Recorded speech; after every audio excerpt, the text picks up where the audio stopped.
Magandang araw po muli mga kabansa. Kayo po ay nasa Iparas kay Paras at ito po ay yung lingkod Ado Paglinawan na bumabati sa inyo, Secretary. Magandang hapon, mga babayan. Magandang hapon pa rin, Ado. At ito na naman tayo sa ating programa Iparas kay Paras. At this afternoon, nakikita natin ang patuloy na kabulastugan dyan sa mga Senate investigation. At di natin namalayan na dito sa kanilang investigasyon ay may mga involved din pala na mga senadors. At parang tela pinagtatakpan ang kanilang involvement dito sa Pogo. This investigation. Itong Pogo Offshore gaming na napaka exposed na ngayon na mukhang napabayaan ng PAGCOR ang kanilang regulatory duty para maibsan ang mga criminality dyan sa loob ng PAGCOR operation. Napabayaan ba, Secretary, or they look the other way? Well,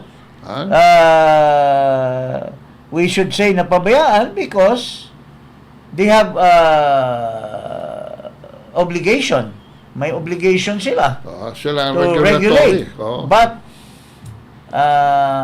when you said na hindi nagawa yung kanilang obligasyon dahil nag-proliferate yung mga kabulastugan dyan sa loob, human trafficking at mga iba-ibang mga criminality, sabi mo nga, they look the other way. And why did they do that? There's only one thing, corruption. Di umano. So, pero along the way, dito sa Porac na which is now the center of the investigation, May nasagasaan. dahil marami ang mga buildings pala dyan sa isang dako na napakalaki pala ng mga lupa dyan at tinayuan ng 39 or 36 buildings. At may isang vlogger na tinugis itong isang senador na artista. Magaling ito sa probinsyano. Kaya nahalal, no? Pinuno ito sa probinsyano na make-believe na drama. Pero hindi niya kalain na may nakasubaypay pala na isang vlogger na may mga ebidensya against him. Pero sa galit niya, nagsalita siya sa Senado. Ito, pakinggan natin si Ginoong Lito Lapid. Hindi ito Rex Lapid, Lito Lapid. Pero yung kanyang nag-expose, baka yun ang magiging susunod na Rex Lapid. Kasi may pagkahawig kay Rex Lapid, pero at saka matapang. Okay, pakinggan natin ngayon ito si Lito Lapid sa kanyang gigil dito sa vlogger. Kasi po gusto kong patunayan dito sa hearing na ito na wala po akong kinalaman dito sa operasyon ng Pogo at hindi po nakapangalan ang lupang 10 hektarya dyan sa Pogong yan. Kaya po ako naghahamon dito. Kung ako napatunayan nilang kasali ako dyan, pwede ako mag-resign bilang senador. Gusto ko lang pong tanong, kasi itong vlogger na tumitira sa akin, sa ating mga senador, ako pa lang po tinitira nito Pinepersonal ako na pilit niyang sinasabi na involved po ako dito sa Pogo, sa Porac, na ako raw ang may-ari ng lupa dito sa 10 hectares na na tinatayuan ng Pogo sa Porac. At protector daw ako ng Pogo doon sa Porac. siguro alam din naririnig din ni Mayor, si Mayor din tinitira din doon, at saka si Engineer. Nagkaroon na po ng nagkaroon na po ng hearing. Medyo mahaba lang po ng konti ito, Madam Chair, na kami ang protector ng Pogo sa Porac. Siguro naiintindihan. Kasi si Senator Wing Gatchalian, nakita ko yung report mo sa balita. Merong nakitang medyo marahas, sabi mo, pinakamarahas to, pinakamalaking Pogo. At ang tanong ko lang kay Engineer Glenn, ilan ba ang building do sa 10 hectares na do sa Porac? Good morning po, Your Honor. Good morning, Good Engineer afternoon po. Lansangan. Please proceed. Sasagutin si Senito. Base po dun sa mga application namin, 42 buildings po, yun nandun po. Hindi 46 Hindi po, kasi yung unang application nila po, baka na-appreciate po nila na separate yung mga buildings. Pero dun sa application po sa amin, isang building lang po yun. Isang application lang, isang building lang. Isang application lang po, isang building, yung unang phase ng application po nila. Hindi nyo na-monitor kung ilan hanggang 46 daw eh. Daw Yung po kasing application po nila, Your Honor, bali 3 phase po yan. So yung una po, yung sinasabi kong Thai Court Complex, yung pangalawa pong application nila is yung 28 buildings, at saka yung huli po, yung 13 buildings po. Sinong original na may-ari ng lupa? Base po dun sa mga Pinagtatayuan ng Pogo ngayon. base po dun sa mga application sa amin po, yung mga Cruz siblings po. Galit na galit si Lito Lapid dito sa vlogger daw. Pinapahuli niya sa NBI. May mga kaso daw yan. Pero binabalikan siya ngayon nitong vlogger. Oh. At sinasabi, Cruz family daw ang sabi nitong mayor ang may-ari. Pero ini-insist ni vlogger, itong vlogger, si Toto, na si Lito Lapid talaga ang may-ari. Ito po, pakinggan natin siya. Problema nito kay Lito Lapid? Unang-una, sinabi niya na ako raw ay tinatanggi niya na wala siyang lupa dyan. Okay. So, ngayon, tinatanggap ko yung hamon mo kung may ebidensya. Ito, may hawak po ako na tax declaration. Nakalagay, tax declaration. Lapid Manuel and Lapid Marisa T. spouses. Kailan ibinigay? 2010. So, ibig sabihin, ano ito? At saka, Lito Lapid, huwag ka na magmaang-maangan na hindi mo alam na mayroong Pogo. Nakakaano ka, nakakasar. Tapos, kikwento ka yung engineer doon, kilalang-kilala mo, yung si Mayor, kilalang-kilala mo, bakit sasabihin mo yung Pogo ay hindi mo alam? Mr. Lito Lapid, tinatanggap kong hamon mo na patunayan ko na ikaw ay protector ng Pogo. At kung mapatunayan ko na magre-resign siya, sige nga, tatanggapin ko yung hamon. Una, ikaw, Mr. Lito Lapid, ay gobernador po sa Pampanga hanggang 2004. Ngayon, tandaan mo, ito ipapakita ko na mayroong isang Mr. Roberto Cruz na nagngangalan, siya po ang representante ng mga magkakapatid na Cruz na ang involved dito ay 106.6 hectares na kinuha ng mga Roberto Cruz sa kanyang mga kapatid na kinuha niya na ibigay na ito sa mga magsasaka diyan sa Porac.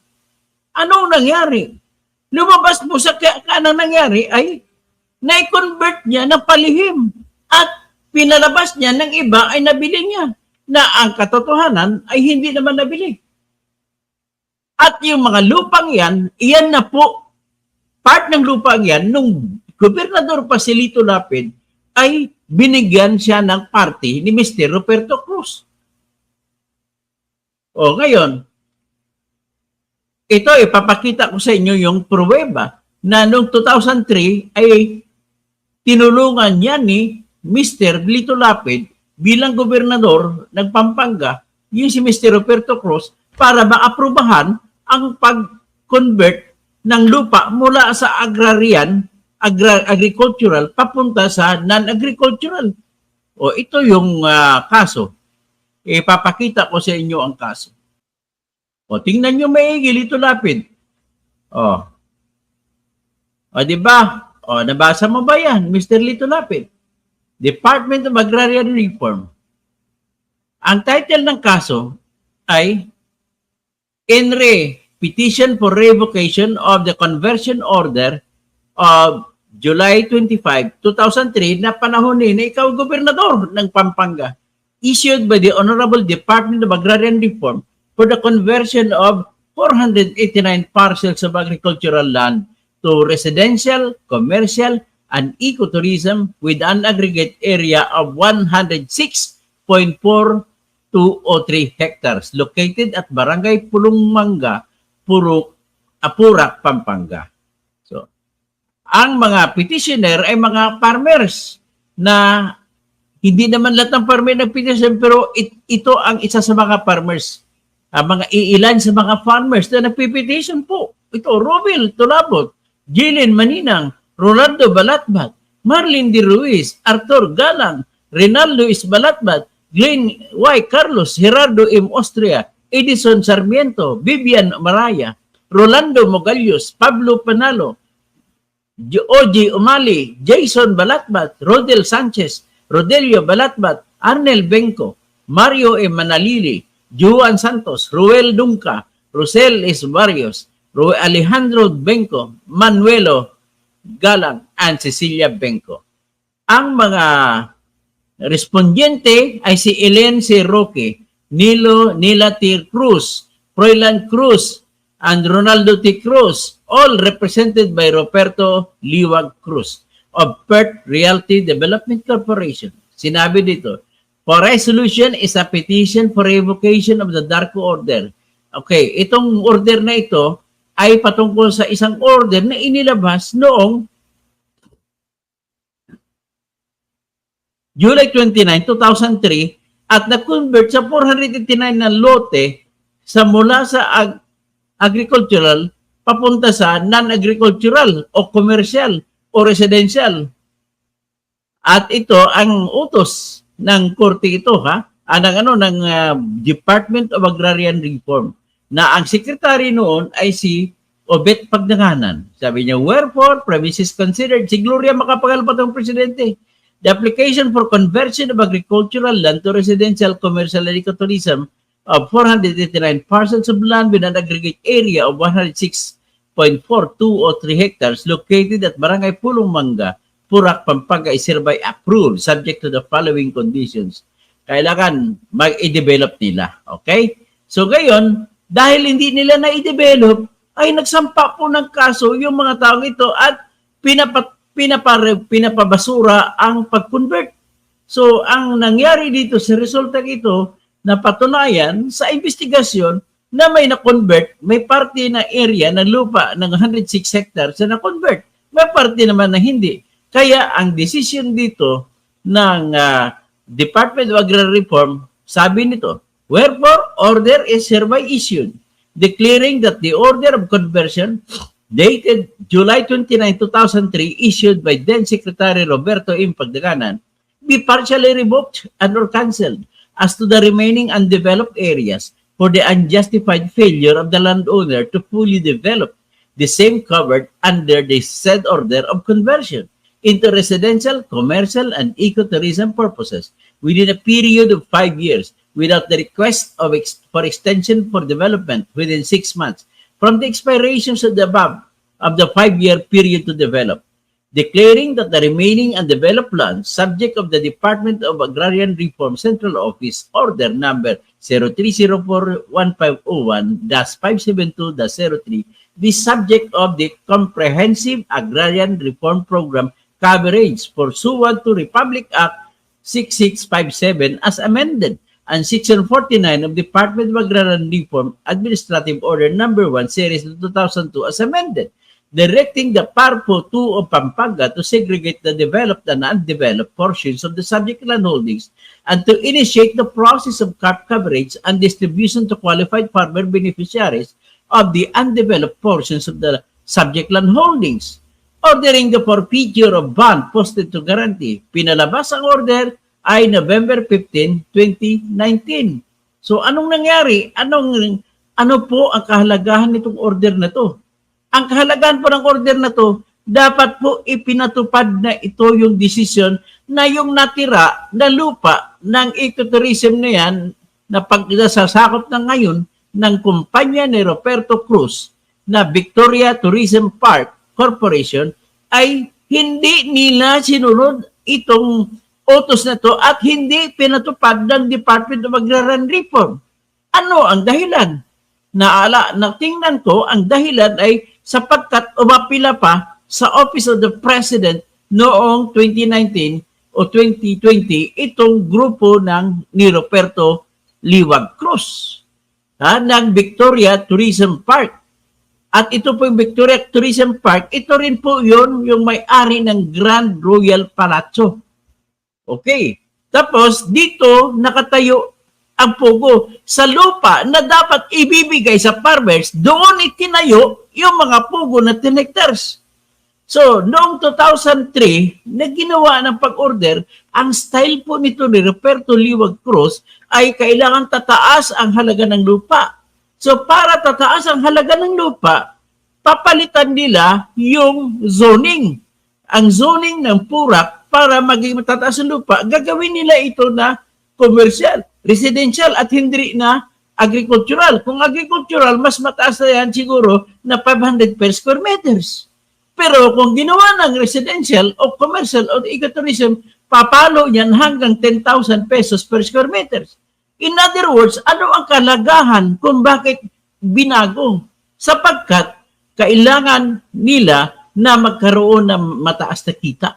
Kung isasangla ni Roberto Cruz sa bangko, mataas lang halaga. So kahit hindi niya babayaran ang sangla, makakuha siya ng malaking sangla na pera mula sa sangla, kahit ibigay niya na. So ganun pong nangyayari. So ngayon, yung natitira doon, kasama sa natitirang lupa, doon po ikinayo yung Pogo. Tapos sa panahon na 2003, na inaprubahan ito, ay siyempre may kaakibat na ordinansa. Sa batas po, yung ordinansa ng Purak bilang isang munisipyo o bayan ay kailangan aprubahan muna ng provincial board para magiging tuluyang batas sa lokal. Ang gobernador noon, si Lito Lapid. So, tinulungan niya si Roberto Cruz. Kaya may pabuya si Roberto Cruz na binigay kay Lito Lapid. At iyon nga yung lupa, ang sinasabi ng aking source, na lupa ang binigay kay Lito Lapid. Mahaba po yan, pero ang punot dulo is simply Mukhang may paper trail, no? ito si Toto sinasabi niya na noong na bigyan ng dark clearance yan, hindi natupad ng yung ni Cruz yung patakaran. So maraming naiwan na hindi na-develop at kiniklaim muli ng mga farmers. Okay. So naayos yan at binigyan daw ni Cruz ng portion si Lito Lapid. This is the allegation. But anyway, this is an allegation of Lapid, this is an allegation of Toto the vlogger. Parang medyo mabigat itong kaso na to. At since there is an ongoing investigation, dapat hindi ipagkaila ni Risa Hontiveros at ni Gatchalian na ipatawag ito si Toto the vlogger para mapatunayan na hindi talaga sanggano or hindi talaga Hindi ka nais-nais na senador si Lito Lapid. Hindi mo no. Kasi kung one-sided lang, si Lito Lapid lang ang nagsasalita, walang closure yan. Oo, binabraso niya. Oo. Kailangan para magkaroon ng hustisya, magkaroon ng fairness, magkaroon ng justice, karapat-dapat lang na ipatawag ito si ito si Attorney Kausing. Attorney Kausing, abogado yata ito eh. Oo, abogado. So, yan ang hinihikayat natin kay Hontiveros at kay Gatchalian na kailangan masagot naman ni attorney yung allegation ni Lito Lapid, mga kababayan. Parang ano ito parang MRI. Habang nakasalang ay marami nang nakikita na mga Mga sakit. mga sakit. Nag-metastasize na at And PAGCOR cannot control it for some and reason. there is really a large can of worms inside this Mabigat. finding of the establishment of this POGO. Kasi nanganganib ang mga buhay ng mga ordinary citizen ng ating mga kababayan, Mga nadadamay, no? kasi wala silang kamalay-malay daw ay ang mga pangalan nila ay sinama as incorporator of this POGO establishment. Wow. Nakalusot sa Securities and Exchange Commission, nakalusot sa evaluation ng anong pangalan ito, ng PAGCOR, na dapat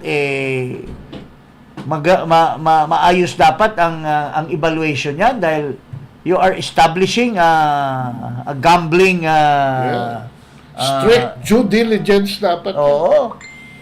As to paano naman at natuklasan ngayon through the BIR na ginamit pa ang tax information number ni Ginang itong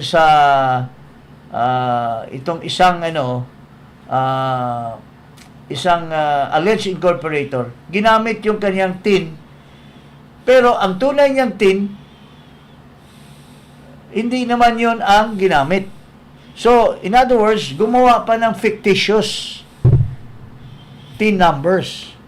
Ginamit ang pangalan niya pero yung team Iba. iba.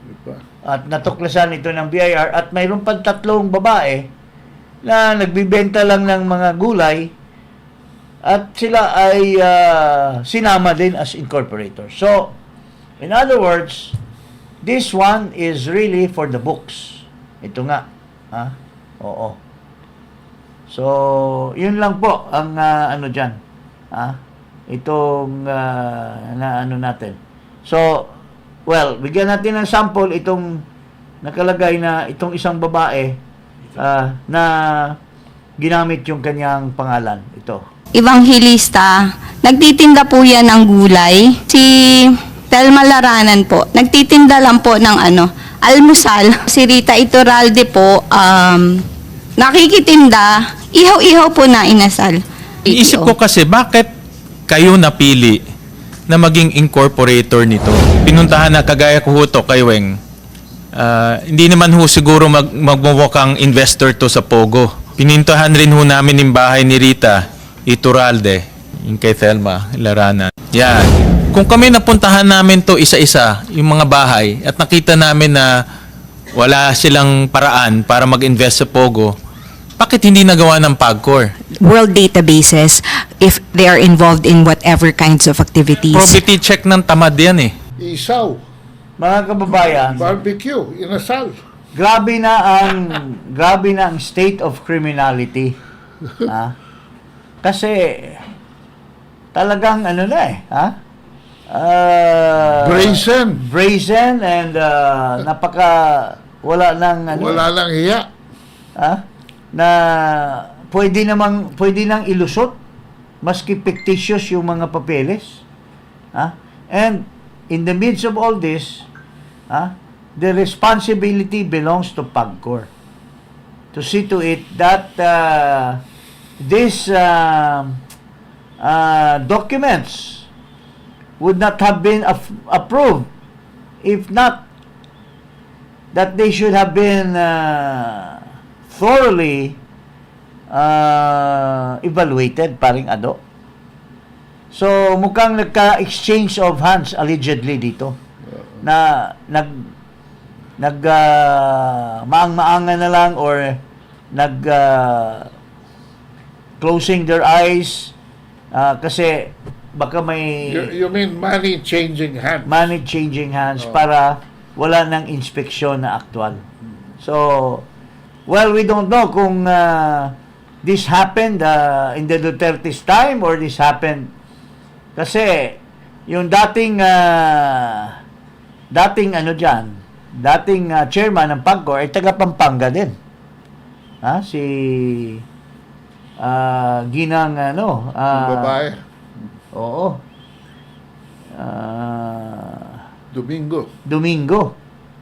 Andrea Domingo. So, may kinalaman ba siya dito or is it already under the Marcos regime na nakalusot itong mga pogo? Pero mukhang parang panahon pa ito ni Andrea Domingo Masyado kasi maraming inaprubahan over a short period of time. And the practice is going on siguro up to now that they must investigate. It's about time really that this pogo should really be Turn it upside down. examined thoroughly. And we're not saying na isarado lahat, but there must be a thorough review. Kasi, during the pandemic kasi, mga kababayan,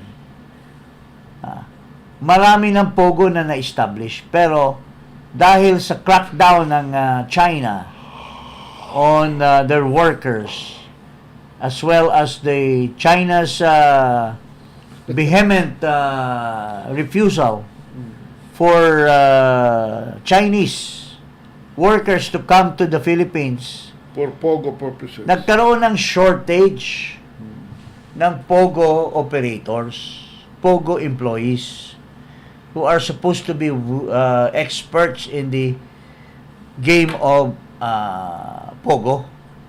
Kaya nga there was a time na nag-agawan. So, nagkaroon ng criminality, nagkaroon ng kidnapping, and so on and so forth. But since, para sa akin, because of the lack of pogo employees, ang mga pogo operators can no longer operate pogo. So they have to diversify. So dito siguro natatag itong mga white slavery, prostitution. Kasi if Human they fail to trafficking. operate the pogo dahil wala silang mga empleyado, nag-aagawan sila, nagkikidnapan, but they have to continue because they have to maintain a certain number of revenues, certain amount of revenue. Kaya naghatakan ng assets. Nag-assets. Human assets. And sabi siguro, they have to diversify to other means of income, which is now being found to be, human trafficking, prostitution, yung mga sex activities dyan. Ito yon para masustain nila ang kanilang income para ma-recoup nila ang investment. Dahil napakadami nilang tinayo na mga buildings. So this is how I think is happening now. And because of this, kailangan talagang ma-review. And if warranted, this POGO should be closed down. Oo. This should be confiscated by government. Para because these are products of crimes. Itong mga na ito, itong mga buildings na to. So yun po mga kababayan. Huwag kalimutang mag-subscribe dito sa Iparas kay Paras at i-click ang notification bell. At sa aking YouTube at Ado Paglinawan. Sekretary, magpaalam na tayo. Magandang hapon po sa inyo lahat. Iparas kay Paras.